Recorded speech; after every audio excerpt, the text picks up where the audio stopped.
ಕನ್ನಡದ ವಿಶೇಷ ಕಾರ್ಯಕ್ರಮಕ್ಕೆ ಸ್ವಾಗತ. ನಾನು ನಿರೂಪಕಿ ಮನೀಷಾ ಪಾಟೀಲ್. ಸ್ಮಶಾನವೇ ಅಜ್ಜಿಯ ಮನೆ. ಆ ವೃದ್ಧೆಯ ವಯಸ್ಸು ಬರೋಬ್ಬರಿ 80 ವರ್ಷ. ಆಕೆಯ ಕಾಯಕ ಸ್ಮಶಾನ ಕಾಯುವುದು. ಕಳೆದ 50 ವರ್ಷಗಳಿಂದ ಸ್ಮಶಾನದಲ್ಲೇ ಆ ವೃದ್ಧೆಯ ಜೀವನ.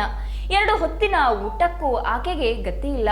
ಸ್ಮಶಾನಕ್ಕೆ ಹೆಣ ಬಂದ್ರೆ ಮಾತ್ರ ಅಂದು ಹೊಟ್ಟೆ ತುಂಬಾ ಊಟ, ಇರದಿದ್ದರೆ ಉಪವಾಸವೇ ಆ ಅಜ್ಜಿಯ ಗತಿ.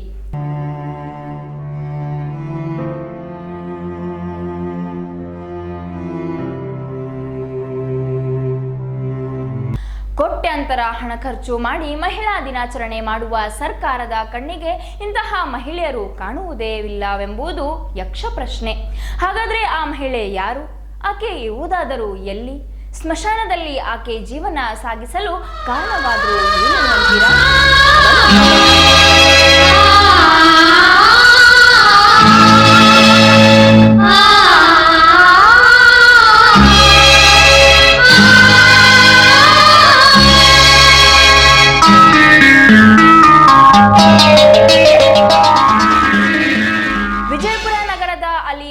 ಬಡಾವಣೆಯ ನಿವಾಸಿಯಾಗಿರುವ ಹಾಸಿಂಬಿ ತನ್ನ 25ನೇ ವಯಸ್ಸಿನಲ್ಲಿಯೇ ಗಂಡನನ್ನು ಕಳೆದುಕೊಂಡಳು. ಇದ್ದ ಒಬ್ಬ ಮಗ ಕೂಡ ಬಾವಿಯಲ್ಲಿ ಬಿದ್ದು ಮೃತಪಟ್ಟ. ಬಳಿಕ ಗಂಡ ಮಗ ಇಲ್ಲದ ಹಾಸಿಂಬಿ ಸ್ಮಶಾನವೇ ತನ್ನ ಮನೆ ಮಾಡಿಕೊಂಡು ಕಳೆದ 50 ವರ್ಷಗಳಿಂದ ಸ್ಮಶಾನ ಸ್ವಚ್ಛಗೊಳಿಸುತ್ತಾ ಅಲ್ಲೇ ಜೀವನ ಸಾಗಿಸುತ್ತಿದ್ದಾಳೆ.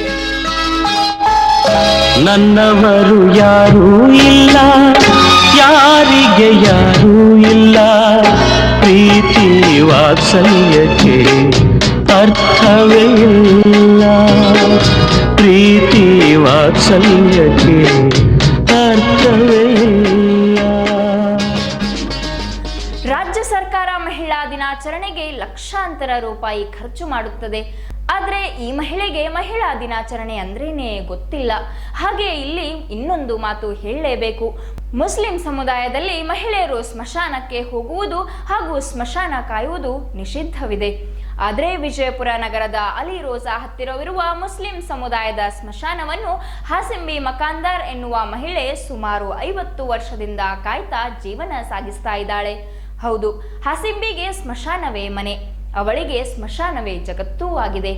ಮುಸ್ಲಿಂ ಸಮುದಾಯದ ಯಾರಾದರೂ ನಿಧನರಾದರೆ ಹಾಸಿಂಬಿಗೆ 2 ಹೊತ್ತಿನ ಊಟ ಸಿಗುತ್ತೆ. ಇನ್ನು ಸ್ಮಶಾನಕ್ಕೆ ಬಂದಂತಹ ಸಂಬಂಧಿಗಳು 10, 20, 100 ರೂಪಾಯಿ ಕೊಟ್ರೆ ಮತ್ತೊಂದು ದಿನ ಊಟ ಆಗುತ್ತೆ. ಇನ್ನು 2 ಹೊತ್ತು ಊಟ ಮಾಡಿ ಸ್ಮಶಾನದಲ್ಲಿ ಎಲ್ಲಾದರೂ ಒಂದು ಮೂಲೆಯಲ್ಲಿ ಮಲಗಿ ಮತ್ತೆ ಬೆಳಿಗ್ಗೆ ತನ್ನ ಎಂದಿನ ಕೆಲಸದಲ್ಲಿ ಮಗ್ನಳಾಗ್ತಾಳೆ. ಇನ್ನು ಸ್ಮಶಾನದಲ್ಲಿರುವ ಮುಳ್ಳು ಕಂಟಿ ಸೇರಿದಂತೆ ಗೋರಿ ಮೇಲೆ ಬಿದ್ದಿರುವ ಕಸವನ್ನು ಸ್ವಚ್ಛತೆ ಮಾಡ್ತಾಳೆ. ಇನ್ನು ಇವಳಿಗೆ ಸರ್ಕಾರದ ಯಾವುದೇ ಸೌಲಭ್ಯಗಳಿಲ್ಲ, ಕುಡಿಯಲು ನೀರಿಲ್ಲ, ಒಂದು ಸಣ್ಣ ಜೋಪಡಿ ಕೂಡ ಇಲ್ಲ. ಅದಕ್ಕಾಗಿ ರಾಜ್ಯ ಸರ್ಕಾರ ಮಹಿಳೆಯರ ಅಭಿವೃದ್ಧಿಗಾಗಿ ಲಕ್ಷಾಂತರ ರೂಪಾಯಿ ಖರ್ಚು ಮಾಡುತ್ತದೆ. ಆದರೆ ಇಂತಹ ಮಹಿಳೆಯರಿಗೆ ಧನ ಸಹಾಯ ಮಾಡಿದ್ರೆ ಒಳ್ಳೆಯದು ಅಂತಾರೆ ಸಾರ್ವಜನಿಕರು. ಇನ್ನು ಪ್ರತಿ ವರ್ಷ ಸರ್ಕಾರದಿಂದ ಮಹಿಳಾ ದಿನಾಚರಣೆ ಮಾಡ್ತಾರೆ. ಮಹಿಳಾ ದಿನಾಚರಣೆ ಅಂದರೆ ಏನು? ಇದು ಮಹಿಳಾ ಸಂಘಟನೆ ಅಂದರೆ ಏನು? ಸರ್ಕಾರದವರು ತಮ್ಮ ಸರ್ಕಾರ ದುಡ್ಡು ಖರ್ಚು ಮಾಡಿ ಮಹಿಳಾ ದಿನಾಚರಣೆ ಮಾಡೋಕ್ಕಿಂತ ಮುಂಚೆ ನಮ್ಮ ರಾಜ್ಯದಲ್ಲಿ ಮಹಿಳೆಯರಿಗೆ ಏನು ಥರ ಕಷ್ಟ ಇದೆ ಅದೆಲ್ಲ ನೋಡ್ಕೊಂಡು ಮಹಿಳಾ ದಿನಾಚರಣೆ ಮಾಡಬೇಕು. ಇವರಿಗೆ ಏನು ಮಾಡಬೇಕು ಏನು ಮಾಡಬಾರ್ದು ಅಂಥೇಳಿ ಸರ್ಕಾರದವ್ರಿಗೆ ಏನೂ ಗೊತ್ತೇ ಇರಲ್ಲ. ಸುಮ್ಮನೆ ಮಹಿಳಾ ದಿನಾಚರಣೆ ಮಾಡ್ತಾರೆ. ಇದು ಒಂದು 40-50 ವರ್ಷದಿಂದ ಅಮ್ಮನಿಗೆ ಮುಸ್ಲಿಮ್ಸ್ ಶಂಶಾನ ಕಾಯ್ತಾಳೆ. ಅವರಿಗೆ ಮಹಿಳೆಯರು ಯಾರೂ ಬಂದು ಸರ್ಕಾರದವರು ಬಂದು ಮಹಿಳಾದವರು ಯಾರೋ ಬಂದು ಇನ್ನೊತ್ತನೋ ಅವ್ರದ್ದು ಏನು ಕತೆ ಅಂತೇಳಿ ವಿಚಾರಿಸೋರು ಯಾರೂ ಇಲ್ಲ. ಅದಕ್ಕಿಂತ ಮುಂಚೆ ನಿಮಗೆ ತಿಳಿಸ್ಬೇಕೇನಂತಂದರೆ ಮುಸ್ಲಿಮ್ಸ್ ಶಂಶಾನಿಗೆ ಮಹಿಳೆಯರಿಗೆ ಅಲಾವಣೆ ಇಲ್ಲ. ಅದರಲ್ಲಿ ಆ ಅಮ್ಮ ಶಂಶಾನ ಕಾಯ್ಕೋತಿದ್ದಾಳೆ 40 ವರ್ಷದಿಂದ. ಇಲ್ಲಿ ಒಂದು ದರ್ಗಾ ಇದೆ, ದರ್ಗಾಗೆ ದರ್ಶನ ಮಾಡೋಕ್ಕೆ ಎಷ್ಟೋ ಜನ ಬಂದಿರ್ತಾರೆ. ಆವಾಗ ಜನ ಬಂದಾಗ ಎಮ್ಮಂಗೆ ನೋಡಿ ಬೇಜಾರು ಮಾಡ್ಕೊಂಡ್ರೆ ಏನಾದರೂ ಎಮ್ಮಂಗೆ ಕೊಟ್ಟು ಹೋಗ್ತಿರ್ತಾರೆ ಅಷ್ಟೇ. ಇಲ್ಲಾಂದರೆ ಯಾರಾದರೂ ಹೆಣ ಇಲ್ಲಿ ಬತ್ತು ಅಂದರೆ ಯಾರೋ ಒಬ್ಬರು ಪಾಪ ಎಮ್ಮ ಹಿಂಗಿದ್ದಾಳೆ ಅಂತೇಳಿ ಕೊಟ್ಟು ಹೋಗ್ತಾ ಇದೇ ನಡೀತಾ ಇದೆ. 40-50 ವರ್ಷದಿಂದ ಎಮ್ಮ ಕಾಯ್ತಾಳೆ. ಈ ಸರ್ಕಾರದಿಂದ ಎಮ್ಮಗೆ ಏನೂ ಸಹಾಯ ಆಗ್ತಾಯಿಲ್ಲ. ನಮ್ಮ ಸರ್ಕಾರದಿಂದ ಮಹಿಳಾ ಸಂಘಟನೆಯಿಂದ ಈ ಮಹಿಳಾ ದಿನಾಚರಣೆ ಮಾಡೋರು ಇವರಿಗೆ ಒಂದು ನನ್ನ ಕಡೆಯಿಂದ ವಿನಂತಿ ಏನಿದೆ ಅಂದರೆ ಇದೆಲ್ಲ ಆಮೇಲೆ ನಂತರ ಮಾಡ್ಕೊಳ್ಳಿ. ಇಂಥ ಮಹಿಳೆಯರಿಗೆ ಒಂದು ಮನೆ ಇಲ್ಲ, ಮಠ ಇಲ್ಲ, ಈ ಶಂಶಾನೆ ಮನೆ ಮಠ ಆಗಿಬಿಟ್ಟಿದೆ ಅಯ್ಯಮ್ಮ ಅಂತ. ಇಂಥವ್ರಿಗೆ ಸರ್ಕಾರದಿಂದ ಅವ್ರಿಗೆ ಪೆನ್ಷನ್ ಆಗಲಿ, ಮನೆ ಆಗಲಿ, ಅದು ಏನಾದರೆ ಇಂಥ ಮಹಿಳೆಯರಿಗೆ ಅಮ್ಮನಿಗೆ ಒಂದು ಸಹಾಯ ಮಾಡಿ ಆ ನಂತರ ಇವರು ಮಹಿಳಾ ದಿನಾಚರಣೆ ಮಾಡ್ಬೋದು. ಪ್ರತಿ ವರ್ಷ ಸರ್ಕಾರದಿಂದ ಖರ್ಚು ಮಾಡಿ ಇದೆಲ್ಲ ಉಪಯೋಗ ಏನಿದೆ ಇಲ್ಲ ಉಪಯೋಗ. ಇಂಥ ಕಷ್ಟ ಇದ್ದವರಿಗೆ ಮಾಡಿದರೆ ಅದು ಮಹಿಳಾ ದಿನಾಚರಣೆ ಮಾಡಲಿಕ್ಕೆ ಇವರಿಗೆ ಒಳ್ಳೆಯದು ಅನಿಸುತ್ತೆ. ರಾತ್ರಿ ಇಡೀ ಒಬ್ಬಂಟಿ ಮಹಿಳೆ ಸ್ಮಶಾನ ಕಾಯುವುದು ನೋಡಿದ್ರೆ ಎಂಟದೆ ಭಂಟರು ಹುಬ್ಬೇರುವಂತೆ ಮಾಡುತ್ತದೆ.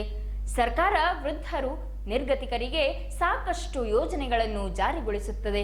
ಆದರೆ ಅವೆಲ್ಲವುಗಳು ಕೂಡ ಹಾಸೆಂಬಿಗೆ ನಿಲುಕದ ನಕ್ಷತ್ರ. ಎಷ್ಟು ವರ್ಷದಿಂದ ಭಾಳ ದಿನ ಆತು ರೀ ನಾವು ಇದ್ದು ವರ್ಷ ಆಗಿರ್ಸ ಗೊತ್ತಿಲ್ಲ. ಭಾಳ ದಿನ ಆತು ಇಲ್ಲಿ ಇದು ಗ್ಯಾಸ ಏನೂ ಇದು ಇಲ್ಲ. ಹೆಣ ಬಂದರೆ ಇಟ್ಟು ಸಿಗ್ತೈತಿ ಮತ್ತು ಏನೂ ಇಲ್ರಿ. ಯಾರು ಸರ್ಕಾರದವ್ರು ಬಂದಿಲ್ಲ, ಯಾರೂ ಬಂದಿಲ್ಲ, ಏನೂ ಇಲ್ರಿ. ಅಲ್ಲಿ ನಿಮ್ಮ ಸಂಬಂಧಪಟ್ಟಿದ ಅಧಿಕಾರಿಗಳ ಬಳಿ ಹೋಗಿದ್ರೇನ್ರಿ? ಎಲ್ಲಿ ಹೋಗಿಲ್ಲ ನಾನು, ಎಲ್ಲಿ ಹೋಗಿಲ್ರಿ. ಗೊತ್ತಾ ಇಲ್ರಿ ನಮ್ಗೆ, ಕಚೇರಿ ಅನ್ನೋದು ಗೊತ್ತಿಲ್ರಿ. ಗೋರ್ಯಾಳ ಆತು, ನಾವು ಆತು. ನಿಮಗೆ ಇರ್ಲಾಕ ಮನೆ ಐತ್ರಿ? ಇಲ್ಲ ಐತಿ ನೋಡ್ರಿ, ಕಮಾನ್ ಐತಿ ನೋಡ್ರಿ. ಇಲ್ಲೇ ಶಂಶಾನದಾಗ? ಹಾಂ, ಶಂಶಾನದಾಗ ಇರೋದು. ಹಾಂ, ಊಟದ ವ್ಯವಸ್ಥೆ ಹೆಂಗ್ರಿ? ಊಟ ಯಾರು ತಂದು ಕೊಡ್ತಾರ, ನಿಮ್ಮಂತ ತಾಯಿ ತಂದೆ ಅದಾರ ನನಗೆ ತಂದು ಕೊಡೋರು. ತಿಂತೀನಿ, ಒಂದು ಕಪ್ ಚಾ ಕಮಾನ್ಯಾಗ ಮಾಡ್ಕೊಂಡು ಕುಡಿತೀನಿ ರೀ. ಇಲ್ಲೇ ಶಂಶಾನದಾಗ? ಹಾಂ, ಶಂಶಾನದಾಗೆ ಇರ್ತೀನಿ. ಊಟ ಬಂದವ್ರ ಮನೆಯವ್ರು ಕೊಡ್ತಾರ್ರಿ. ಒಂದು ತಂಬಿಗೆ ಎರಡು ಹರಕಲು ಹಾಸಿಗೆಯೇ ಹಾಸಿಂಬಿಗೆ ಆಸ್ತಿ. ಇನ್ನಾದರೂ ಸಂಬಂಧಪಟ್ಟ ಅಧಿಕಾರಿಗಳು ಈ ವೃದ್ಧೆಗೆ ಮೂಲಭೂತ ಸೌಕರ್ಯ ಕಲ್ಪಿಸಲಿ ಎಂಬುದೇ ನಮ್ಮ ಜೀವವಾಹಿನಿಯ ಆಶಯ.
ಭೇಟಿಯಾಗೋಣ. ನಮಸ್ಕಾರ.